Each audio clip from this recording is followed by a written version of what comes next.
What were those moments when I began to connect my self-worth with my skill level and my ability to do something? What's up, everyone? Welcome back to my channel. If you're returning, I appreciate you so much for returning and being here.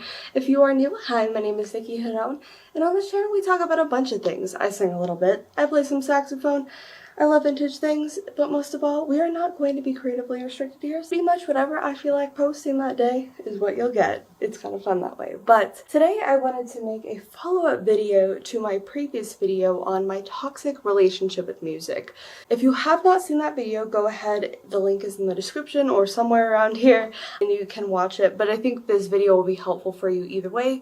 But really what I want to talk about is ways that I have made an effort to heal my relationship with music and begin to love music again. And I feel like this can be applied to many other creative industries. If you are somebody that has been struggling with your relationship with a certain creative endeavor, then I think this might be helpful for you as well. But I'm going to be using my experience as a musician to talk about this concept. In the previous video, I talked about how I was burned out, exhausted, and music really started to have a negative impact on my self-esteem. And so one of the things that I've done in order to start to heal my relationship with music is really reflect on what were the specific moments in which my belief about myself changed, and also what were those moments when I began to connect my self-worth with my skill level and my self-worth with my ability to do something. And those moments are really key because at the end of the day, while we want to be good at our art, it also doesn't reflect our worth as people.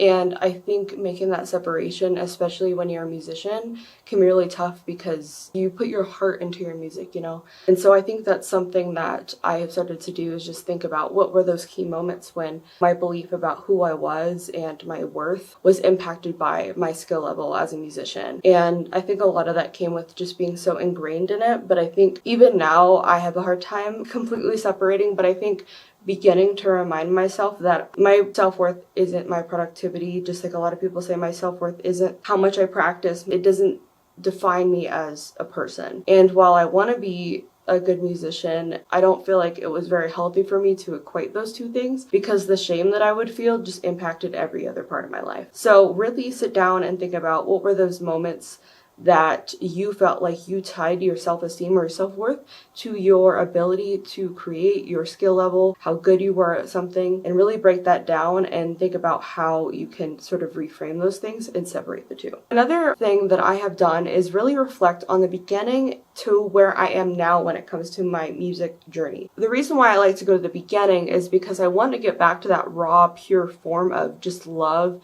and passion that I had. You know, in the beginning, there's no expectation necessarily, and you aren't good yet, so it's kind of like fun. And it's really important to go back to the very beginning and remember what was it that made you want to play in the first place? What was it that attracted you to music in the first place? What was it like for you to pick up your instrument for the first time? What was it like for you to sing out loud? What was it like for you? And really get back to how that felt, because I think the whole goal in this, and something I think has been really healing for me, is to try to get back to that childlike curiosity that I had for music, and that childlike curiosity of, oh, this is fun and new. And while it's not necessarily new for a lot of us anymore, that curiosity can still very much be there. And so I think it's important to kind of go back to that raw form of just pure love, no expectation. And then from there, I think it's important to reflect on what was the moment then you started to have expectation for yourself. Maybe you had a teacher,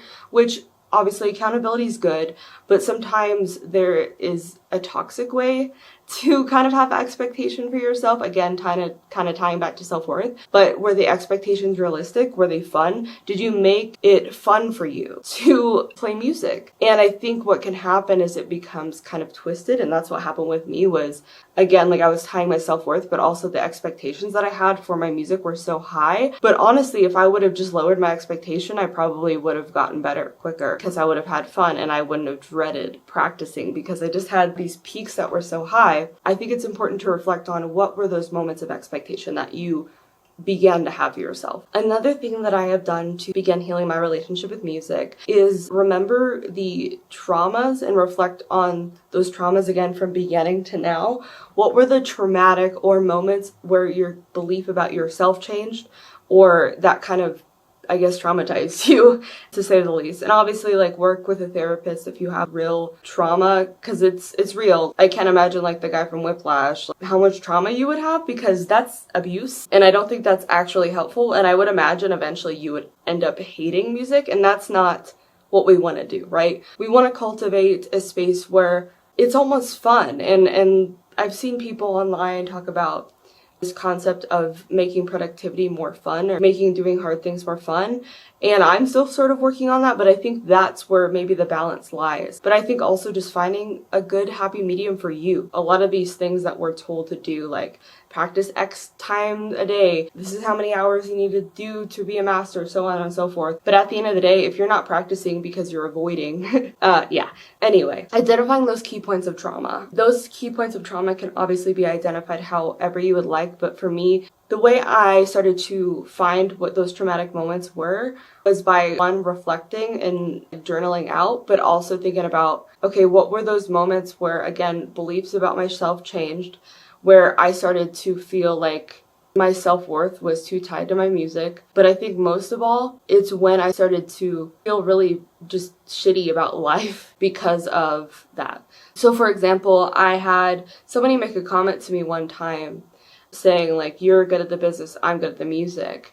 And to this day, that comment bothers me. I think I've started to heal from it. But what happened was the aftermath from just that one simple comment was me thinking I couldn't be good at more than one thing. And I talk about that a little bit in my toxic relationship with music video. I talk about how it felt like I was almost betraying my music, and it became really toxic because anytime I felt like I was interested in something else, or I wanted to try something else, or like not even give up music, I just wanted to kind of explore. And I was in music business school at the time, so I remember feeling this really negative connotation towards it then, because I was like, oh no, if I'm too good at music business, then I'm not good at music. And I equated those two things. So I think that was definitely a trauma for me. So what were those things that gave you these weird beliefs or weird ways of kind of behaving or feeling a certain way when you never really felt that before? I've worked with a therapist on a lot of these things, and I don't know if it sounds dramatic, but I mean, I love music, and I'm trying to get back to that love again, and it's important for me to get back to that love again. Obviously, we don't want it to be like a toxic relationship in general, like don't go back to all your toxic relationships.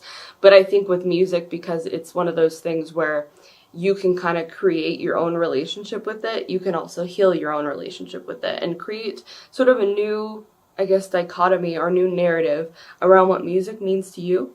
Going back to the concept of identity, it's really important to redefine who you think you are as a musician, and that's kind of redefining just your entire musician identity. Again, separating self-worth from that and knowing that you are much more than just your music. You are a whole freaking human, and you are amazing. A few more points I'll make here about how I've begun to heal my relationship with music is by figuring out where exactly do I feel like I need external validation, and where do I feel like I can be confident.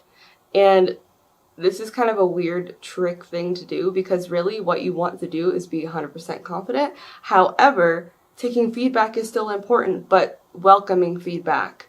And obviously we have to be very careful when we're kind of like on this really thin line of trauma and toxic relationship in taking crucial feedback or critical feedback, because it is important to get feedback on your work, because then you know what to do to get better. However, I think creating an environment that is mean or toxic around that isn't actually helpful, and I think it makes some people very defiant. I would just feel so bad about myself, and I felt like I should have more grit, and we're told to have more grit. But at the end of the day, if somebody isn't giving you helpful feedback, it also comes back to the trauma, because some people can take feedback well because of whatever reason, because maybe they have good self-esteem, maybe they never tied their self-worth to that, and maybe they see it as a very neutral thing. And so I think reframing some of those things, working with therapists, journaling it out, really does help to kind of break those ties and start to just mend our love. Okay, and one of the last things I want to talk about, going back to that childlike curiosity and reflecting on that,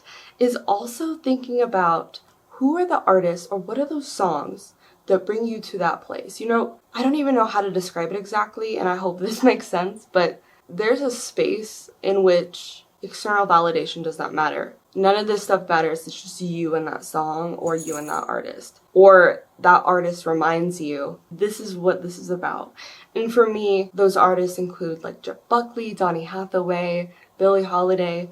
And I think that's because I'm a very emotional person and I just feel everything. Watching Freddie Mercury, I remember I watched the Queen movie before I had my EP release show, and I really do think it helped because it's like, oh yeah, and none of this matters. And there's a space. For me, one of those songs is Stairway to Heaven, weirdly. It literally feels like I'm kind of on a different plane of existence. It's almost meditative in a weird way where it makes me feel this liveliness. I grew up loving Elvis Presley, so when I watch Elvis videos, it really helps me as well. Like really remember not only where I came from in terms of loving music, but also remembering the real purpose of why I choose this art form in the first place. So to wrap up, I just want to share some practical tips with you guys that are actionable and a little less vague or a little less mentally kind of intensive when it comes to like this healing. And this I think is very important in sustaining the healing because we can quickly go back to what we're used to.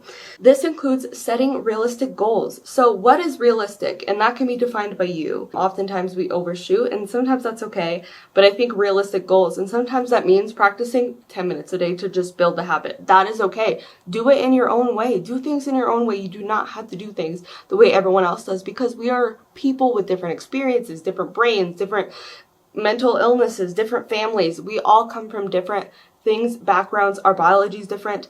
Our brains are different.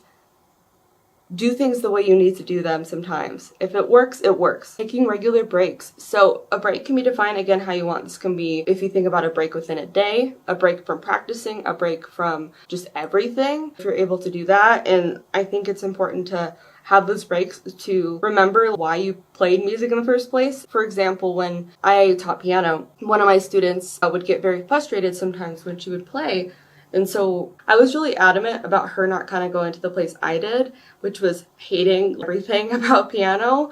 And now I love piano because, yeah, anyway. So I would be like, all right, we're going to stop. We're going to take a break. And you're going to, if you want to, play something that you feel, something that you enjoy. I told her, I don't want you to associate this intense frustration with music. Those associations can be really dangerous. Again, those are traumas, I think, a lot of the time, or just, I don't know, I guess little t traumas, as some people say. And lastly, that is being around a community that uplifts you instead of shames you. So for some people, maybe shame works, but I think when it comes to an art form that is so close to your heart, it's really important to be around people that positively surround you. Obviously, we don't want to be like, oh yeah, that was amazing, everything's amazing. No, like, I think make your own boundaries there. But I think being supportive can also mean just knowing that you have a positive support system and you're not scared. Surrounding yourself around people that encourage you, it is psychologically true